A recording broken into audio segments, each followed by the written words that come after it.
Hello बच्चा लोग, तो आप सभी का स्वागत हमारे इस चैनल जी के भैया मैं आज मैं फिर से ला चुका हूँ आप सभी के लिए रेलवे ग्रुप डी एग्जामिनेशन 2025 का दोस्तों जीएस का जो है टॉप 100 क्वेश्चन, जो कि आपके लिए काफी ज्यादा इंपॉर्टेंट होने वाला है। आप सभी को बता दें कि रेलवे ग्रुप डी एग्जामिनेशन 2025 जो कि जीएस के टॉप 100 जो क्वेश्चन है वो आपके पक्का दोस्तों लड़ने वाला इस बार एग्जामिनेशन में। तो आप वीडियो में लास्ट तक बने रहे, वीडियो को लाइक एंड चैनल को जरूर सब्सक्राइब करना बिल्कुल भी ना भूले। तो मैं वीडियो को स्टार्ट करते बिना कोई देरी किया, अगर आपको पीडीएफ चाहिए, पीडीएफ आपको डिस्क्रिप्शन में लिंक मिलेगा जहां से आप पीडीएफ बड़े आसानी तरीके से डाउनलोड कर सकते हैं रेलवे ग्रुप डी एग्जामिनेशन के लिए। ठीक है, अब जरा पढ़ते हैं और पहला सवाल देखते हैं। पहला सवाल क्या है बच्चों, जैसे यहाँ देख सकते हो क्या है कि ब्लीचिंग पाउडर जो होता है उसका रासायनिक सूत्र क्या है, ये आप सभी को बताना है। जो ब्लीचिंग पाउडर जो होता है सादा सादा रंग का, उसका सूत्र क्या होता है वो आपसे बताना। आपसे उत्तर हो जाएगा CaOCl2 दोस्तों ब्लीचिंग पाउडर का जो है रासायनिक सूत्र होता है, याद रखना आप सभी। ठीक है, अब अगला सवाल बनता है आप सभी, जैसे यहाँ देख सकते हैं आप सभी क्या है।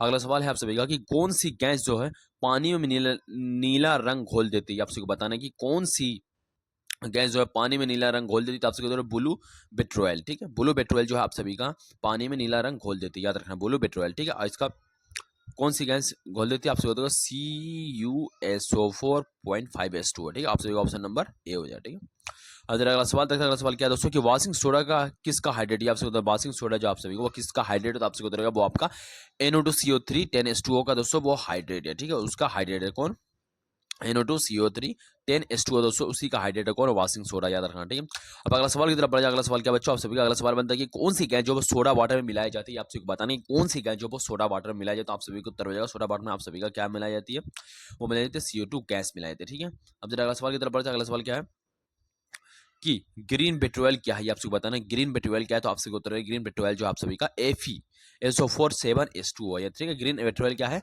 FeSO4 7H2O। ठीक है, 7H2O। ठीक है, अब अगला सवाल की तरफ बढ़ जाए। अगला सवाल क्या है आप सभी का क्या है, जैसे यहाँ देख सकते हैं क्या है कि प्रकाश तरंग किस प्रकार की तरंग होती है। तो आपसे बताए प्रकाश तरंग जो आप सभी का अनुप्रस्थ तरंग होती है, यानी कि ट्रांसवर्स तरंग होती है। ठीक है, प्रकाश तरंग जो किस प्रकार की तरंग होती है आपसे अनुप्रस्थ तरंग होती है, ट्रांसवर्स तरंग होती है। ठीक है, अब अगला सवाल की तरफ बढ़ जाए। अगला सवाल क्या है दोस्तों, अगला सवाल है आप सभी का कि ट्रांसफॉर्मर किस पर आधारित होता है। आप सभी बताना ट्रांसफॉर्मर किस पर आधारित होता है। आप सभी को उत्तर होगा ट्रांसफॉर्मर जो है आप सभी का वो आपका म्यूचुअल इंडक्शन पर आधारित होता है, म्यूचुअल इंडक्शन पर आधारित होता है ट्रांसफॉर्मर, याद रखना। ठीक है, अब अगला सवाल बनता है आप सभी जैसे यहाँ देख सकते हैं क्या है अगला सवाल।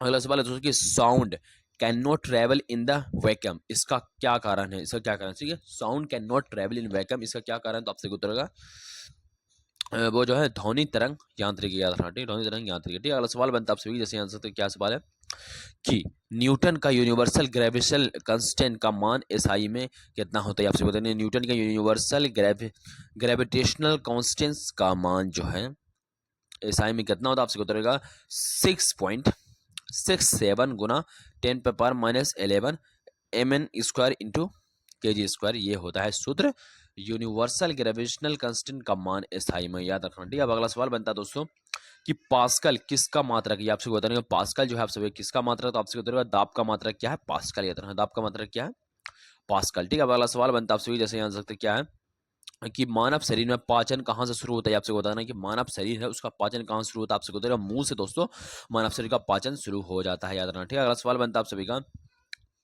कि मानव शरीर में सबसे बड़ा अंग कौन सा है। आपसे मानव शरीर का सबसे बड़ा अंग जो वो त्वचा है। ठीक है, याद रखना। अगला सवाल बनता है आप सभी का कि RBC का औसत जीवन काल कितना होता है। आपसे बताना कि RBC जो है रेड ब्लड सेल्स का जो जीवन काल कितने साल लगा होता है। आपसे बता रहे 120 दिन का दोस्तों औसत जीवन काल होता है किसका, RBC का। ठीक है, अब जरा अगला सवाल की तरफ बढ़े। अगला सवाल क्या है कि गोइटियर, ठीक है, गोइटियर किस ग्रंथि से जुड़ा रोग है। तो आपसे बताइए गोइटियर जो है आप सभी का वो थोराइड ग्रंथि से जुड़ा हुआ रोग है। ठीक है, थोराइड ग्रंथि से जुड़ा हुआ रोग क्या है, गोइटियर, याद रखना। ठीक है, अब जरा अगला सवाल की तरफ बढ़े। अगला सवाल क्या है दोस्तों कि किस विटामिन को सेल्सीफेरोल कहा जाता है। आपसे बताना है कि किस विटामिन को जो है सेल्सीफेरोल कहा जाता है। आपसे उत्तर हो जाएगा विटामिन डी को दोस्तों सेल्सीफेरोल कहा जाता है। ठीक है, सेल्सीफेरोल जो विटामिन डी को कहा जाता है। ठीक है, थोड़ा मिक्स के क्वेश्चन कुछ देख लेते क्या है।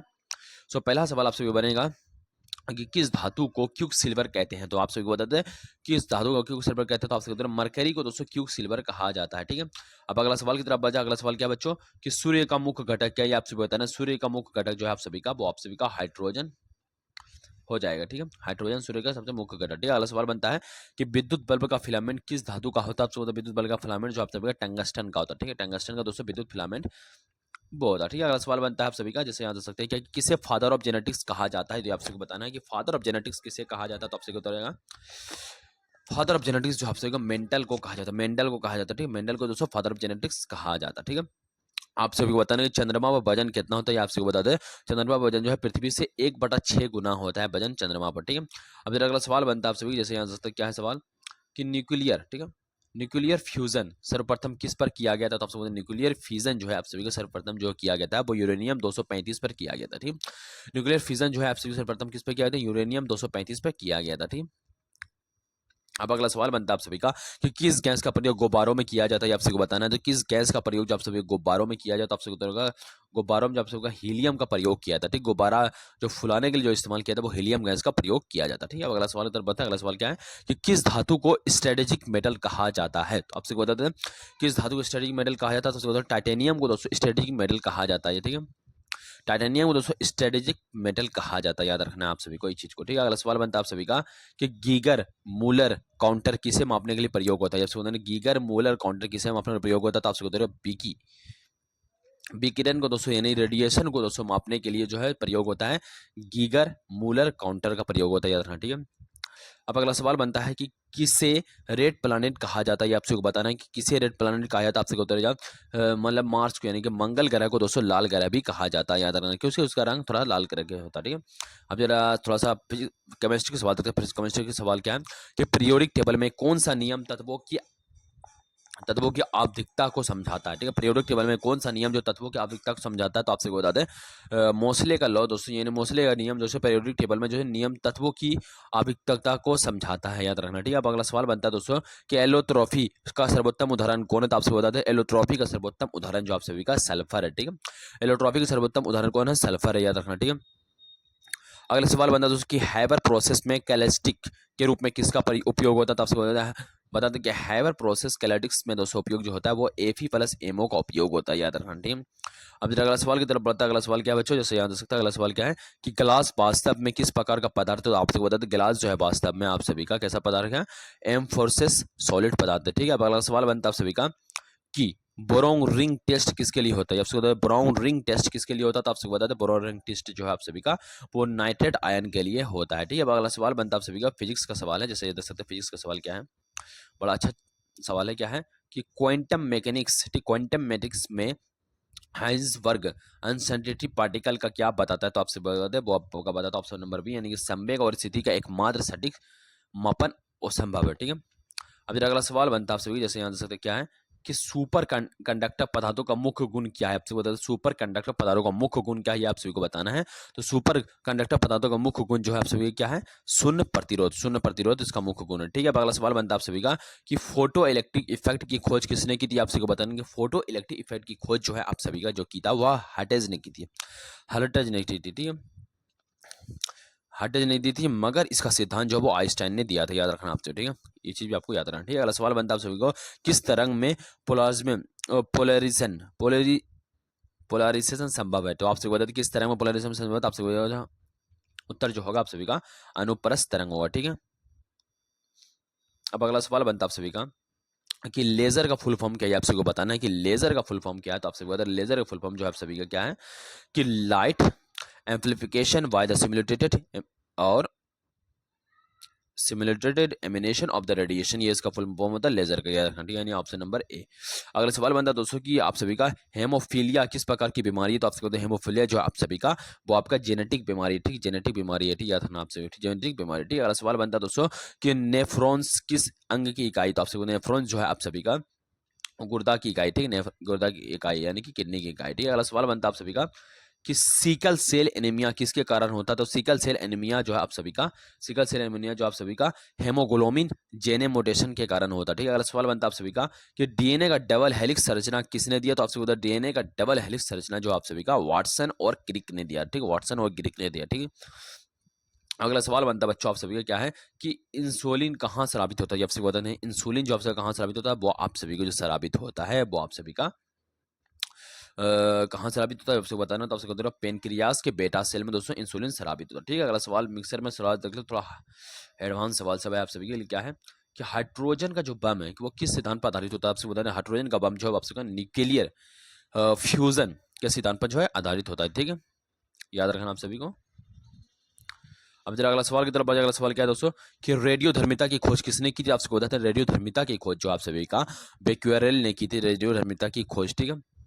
अब अगला सवाल बनता है आप सभी का, जैसे यहाँ देख सकते क्या है कि बोर का मॉडल जो है वो इलेक्ट्रॉन किस पथ पर घूमते हैं, तो आपसे बोर मॉडल्स में इलेक्ट्रॉन जो किस पथ पर घूमते हैं, तो आपसे बताएगा वो आपका सर्कुलर ऑर्बिट में घूमते हैं, ठीक है, सर्कुलर ऑर्बिट में घूमते हैं, ठीक है, याद रखना, ठीक है। अगर सवाल बनता है दोस्तों कि सर्न प्रयोगशाला में किसके लिए प्रसिद्ध है, तो आप सभी सर्न जो है आप सभी का प्रयोगशाला में किसके लिए प्रसिद्ध है, वो आप सभी को प्रसिद्ध जो है वो आप सभी का है पार्टिकल फिजिक्स यानी कि LHC के लिए प्रसिद्ध है, ठीक है। अब अगला सवाल देखते हैं, अगला सवाल क्या बच्चों आप सभी का, अगला सवाल है आप सभी का कि सेक्रोडिंजर, ठीक है, सेक्रोडिंजर वेव इक्वेशन किस क्षेत्र से संबंधित है, आपसे बताएंगे सेक्रोडिंजर वेव इक्वेशन किस क्षेत्र से संबंधित है, आपसे बताएगा क्लासिकल मैकेनिज्म से संबंधित, ठीक है। अब जरा अगला सवाल की तरफ, अगला सवाल क्या बच्चों आप सभी का, अगला सवाल है दोस्तों कि ब्रह्मांड के विस्तार की पुष्टि किस नियम से होती है, यानी ब्रह्मांड के विस्तार की पुष्टि जो है वो किस नियम से होती है, तो आप सभी को रहेगा वो आपका हबल लॉस के नियम से होती है इसका निर्माण, ठीक है। अगला सवाल बनता है आप सभी क्या है कि ग्रीन हाउस इफेक्ट मुख्यतः किस गैस के कारण होता है, तो आपसे ग्रीन हाउस इफेक्ट जो आपसे मुख्यतः CO2 गैस के कारण होता है, ठीक है। अगला सवाल बनता है आप सभी जैसे यहाँ देख सकते क्या है कि पृथ्वी का चुंबकीय क्षेत्र किस कारण उत्पन्न होता है, तो आपसे पृथ्वी का चुंबकीय क्षेत्र जो है आप सभी को जो उत्पन्न होता है वो आपसे उत्पन्न होता है कोर में विद्युत धारा के कारण, ठीक, कोर में विद्युत धारा, ठीक है। अगला सवाल बनता है दोस्तों कि बिग बैंग की थ्योरी किससे जुड़ी है, आपसे बताना बिग बैंग की थ्योरी जो वो किससे जुड़ी हुई, तो आपसे बताना, तो आपसे उत्तर हो जाएगा वो जुड़ी है ओरिजिन ऑफ यूनिवर्स, ठीक है, ओरिजिन ऑफ यूनिवर्स, ठीक है, ओरिजिन ऑफ यूनिवर्स से जुड़ी हुई, ठीक है। अगला सवाल बनता है आप सभी का क्या है कि DNA जो है वो आपका फिंगर प्रिंटिंग तकनीक में कौन सा एंजाइम प्रयोग होता है, जैसे DNA फिंगर प्रिंटिंग तकनीक में कौन सा एंजाइम प्रयोग होता है, तो आपसे बताएगा रेस्ट्रिक्शन इंडोन्यूक्लियस, ठीक है, DNA फिंगरप्रिंटिंग तकनीक में कौन सा एंजाइम प्रयोग होता है, आपसे बताएगा रेस्ट्रिक्शन इंडोन्यूक्लियस प्रयोग होता है, ठीक है। अगला सवाल देखते हैं, अगला सवाल क्या है बच्चों, अगला सवाल क्या है केमिस्ट्री का सवाल है आप सभी क्या है कि aquaresia किस अनुपात में बनाया जाता है, तो aquaresia जो आप सभी का वो 1/HNO3 और 3/HCl के द्वारा दोस्तों बनाया जाता है aquaresia, याद रखना, ठीक है, aquaresia, ठीक है। अब अगला सवाल बनता है दोस्तों कि ओजोन लेयर के क्षरण का मुख्य कारण क्या है, तो ओजोन लेयर के क्षरण का मुख्य कारण जो है वो आपका CFCs है, ठीक है, CFC क्लोरोफ्लोरोकार्बन का के क्षरण के कारण दोस्तों इसका मुख्य कारण, ठीक है। अगला सवाल बनता है दोस्तों कि TNT यानी कि ट्रिनिट्रोटोलेंस किस प्रकार का यौगिक, तो आपसे बता TNT यानी कि ट्रिनिट्रोलेंस जो किस प्रकार यौगिक, तो आपसे बता विस्फोटक एक्सप्लोसिव है, याद रखना, ठीक है, विस्फोटक यौगिक प्रकार का यौगिक। अगला सवाल बनता है दोस्तों कि इलेक्ट्रोप्लेटिंग में कैथोड पर क्या जमता है, ये आपसे बताना कि इलेक्ट्रोप्लेटिंग में दोस्तों कैथोड पर क्या जमता है, तो आपसे उतरेगा धातु का परत जमता है उस पर, ठीक है। अब अगला सवाल बनता है आप सभी जैसे यहाँ देख सकते हैं आप सभी क्या है सवाल कि BOD यानी कि बायोलॉजिकल ऑक्सीजन डिमांड, ठीक है, बायोलॉजिकल ऑक्सीजन डिमांड किसका मापक है, तो आपसे बायोलॉजिकल ऑक्सीजन डिमांड जो है आप सभी का जो मापक है वो आप सभी का जल प्रदूषण का मापक है, ठीक है, BOD बायोलॉजिकल ऑक्सीजन डिमांड जो किसका मापक है, जल प्रदूषण का मापक है, ठीक है। अब अगला सवाल बनता है आप सभी का क्या है, जैसे यहाँ देख सकते हैं अगला सवाल है आप सभी का कि सुपर फ्लोडिटी किस पदार्थ में पाई जाती है, आपसे बता देंगे सुपर फ्लोडिटी किस पदार्थ में पाई जाती है, तो आपसे बताएंगे वो आपका पाई जाती है लिक्विड हीलियम यानी कि He4 में पाई जाती है, ठीक है। अब अगला सवाल बनता है आप सभी क्या है कि डार्क एनर्जी का संबंध किससे है, तो आपसे बता डार्क एनर्जी का संबंध जो है आप सभी का वो किससे है, ब्रह्मांड की तीव्र विस्तार से, ठीक है, डार्क एनर्जी का संबंध जो आप सभी का ब्रह्मांड का तीव्र विस्तार से संबंध है, ठीक है। अब जरा अगला सवाल की तरफ बढ़ जाए जो क्या है अगला सवाल है आप सभी का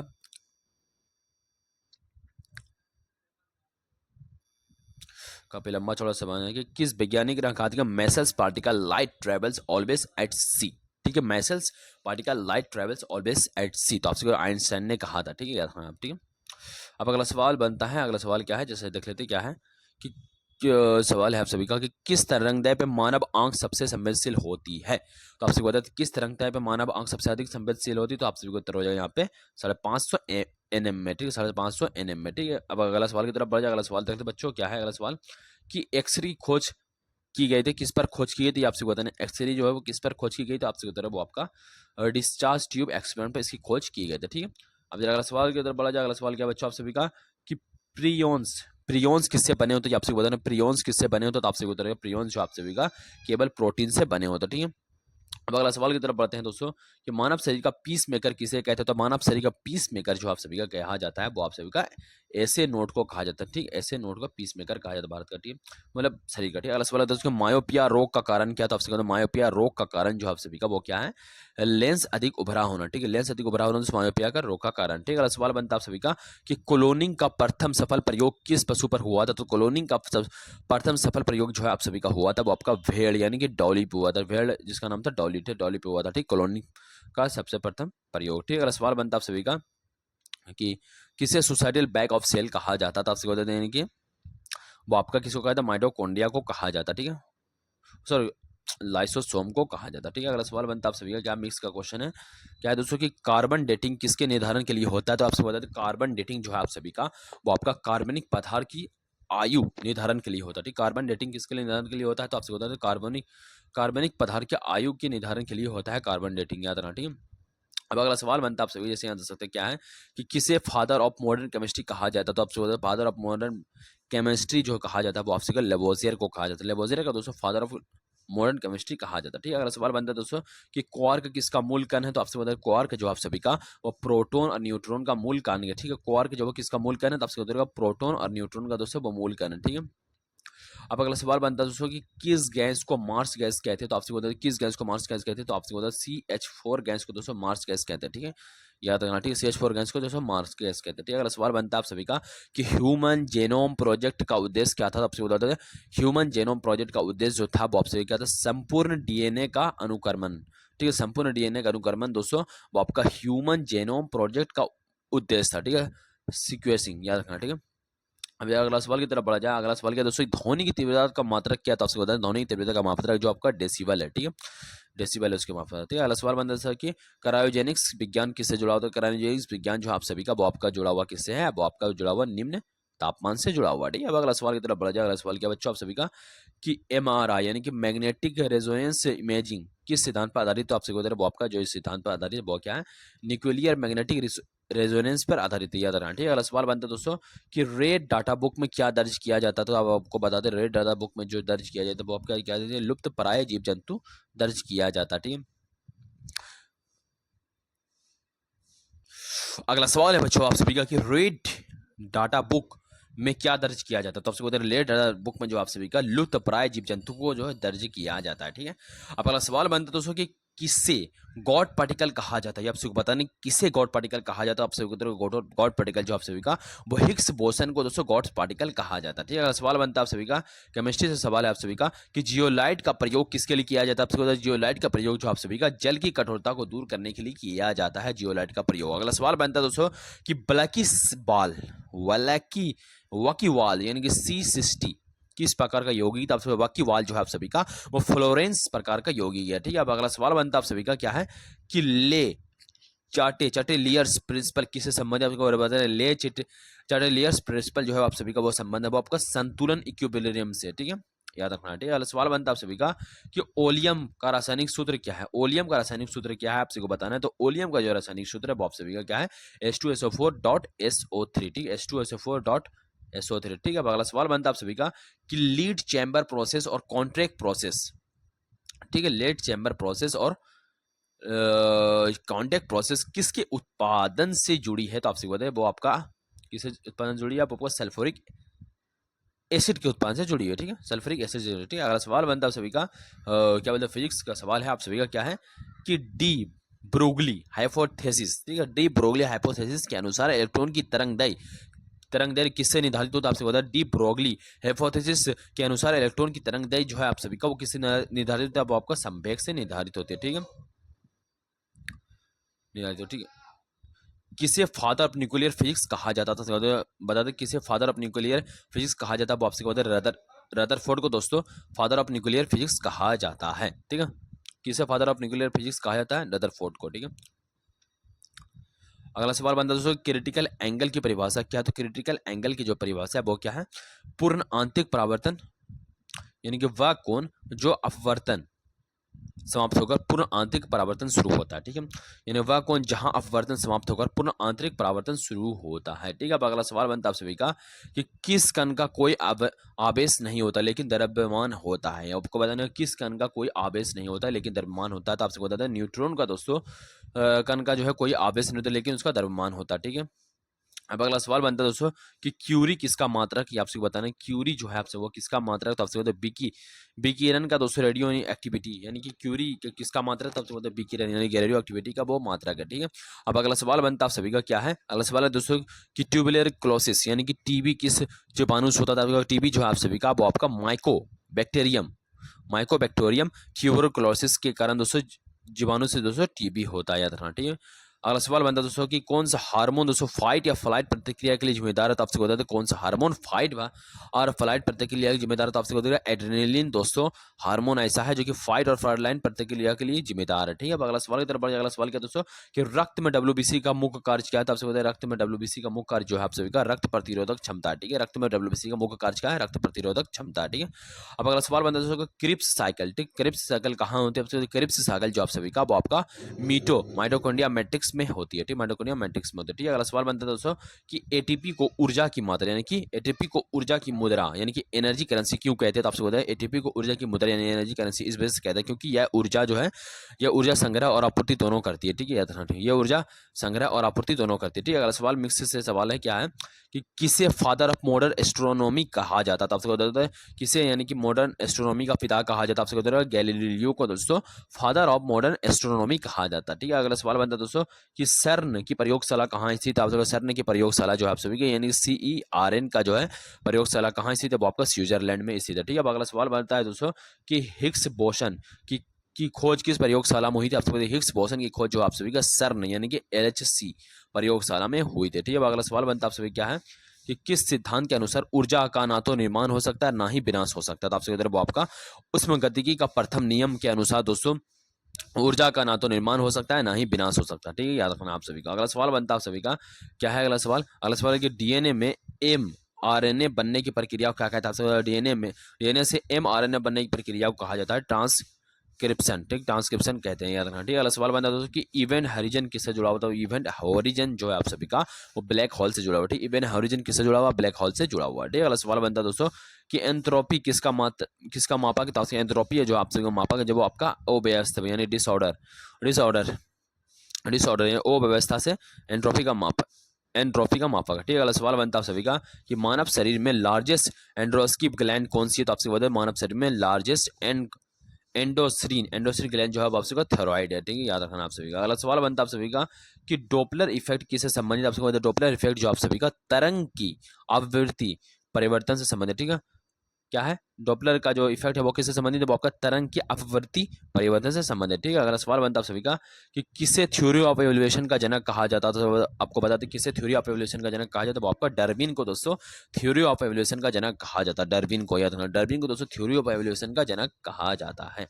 अब जरा तो टोटल हम लोगों ने दोस्तों यहाँ पर अभी 100 सवाल कवर कर लिए रेलवे ग्रुप डी एग्जामिनेशन 2025 के लिए, ठीक है, जनरल साइंस के 100 सवाल कवर कर लिए जो कि आपके आने वाले एग्जामिनेशन के लिए बहुत ज़्यादा इंपॉर्टेंट होने वाले हैं। सो अगर आप भी ग्रुप डी एग्जामिनेशन की तैयारी करिए, आपके दोस्त तैयार करिए तो उसको ये वीडियो भेज दीजिए, और अगर आपको PDF चाहिए PDF आपको टेलीग्राम चैनल का लिंक मिलेगा, टेलीग्राम के चैनल से वहाँ PDF बड़े आसानी तरीके से आप डाउनलोड कर सकते हो। मिलते हैं नेक्स्ट वीडियो में, तब तक के लिए बाय दोस्तों।